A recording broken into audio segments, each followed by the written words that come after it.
बिहार के बांका जिले के बौंसी थाना क्षेत्र के हेचला गांव में एक ऐसा मामला सामने आया है जिसने पूरे इलाके को हैरान कर दिया। 16 साल पहले लापता हुए बेटे के नाम पर दो शातिर ठगों ने एक परिवार की भावनाओं के साथ ऐसा खेल खेला कि खुशियों का माहौल देखते ही देखते मातम में बदल गया। मंगलवार को सारंगी बजाने वाले साधु के वेश में दो युवक अचानक गांव पहुंचे और खुद को अजीम अंसारी का वर्षों पहले बिछड़ा बेटा सिकंदर अंसारी बताने लगे।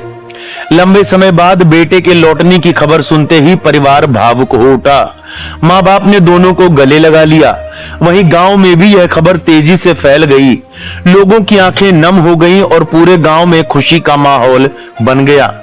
हालांकि गांव वालों ने इस बात का पूरा विरोध भी किया था, लेकिन लड़के की मां भावना में बह गई। लेकिन किसी को अंदाजा नहीं था कि यह भावनात्मक मिलन दरअसल एक सोची समझी साजिश का हिस्सा था।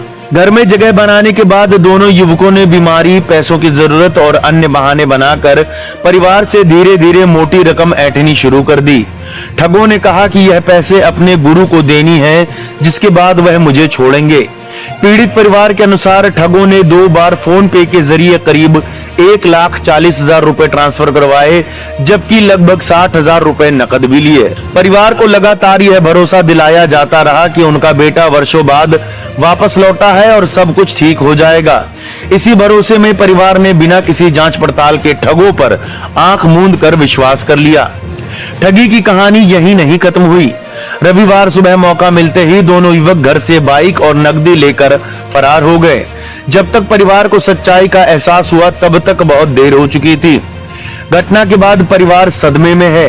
गांव के लोग भी इस घटना को लेकर स्तब्ध हैं और चर्चा कर रहे हैं कि ठगों ने इंसान की सबसे बड़ी कमजोरी, उसकी भावनाओं को हथियार बनाकर इस वारदात को अंजाम दिया। जानकारी के अनुसार हेचला गांव से निकलने के बाद दोनों युवक बंशीपुर गांव स्थित सिकंदर अंसारी की ससुराल भी पहुंचे।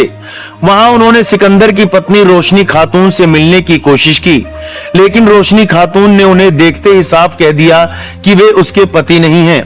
उसने दोनों को पहचानने से इनकार कर दिया, जिसके बाद ठग वहां से निकल गए। पीड़ित अजीम अंसारी और उनकी पत्नी सईदा खातून ने बताया कि उनका बेटा सिकंदर अंसारी करीब 16 वर्ष पहले दिल्ली गया था, जहां से वह अचानक लापता हो गया था। वर्षों तक बेटे की तलाश की गई, लेकिन उसका कोई सुराग नहीं मिला। इसी दर्द और उम्मीद का फायदा उठाकर ठगों ने परिवार को अपने जाल में फंसा लिया। मामले को लेकर बौंसी थाना अध्यक्ष पंकज कुमार झा ने बताया कि अभी तक उन्हें कोई लिखित आवेदन नहीं मिला है। आवेदन मिलने के बाद प्राथमिकी दर्ज कर आगे की कार्रवाई की जाएगी। ये घटना लोगों के लिए एक बड़ा सबक बनकर सामने आई है कि भावनाओं में बहकर किसी अनजान व्यक्ति पर बिना पहचान और जांच के भरोसा करना कितना खतरनाक साबित हो सकता है।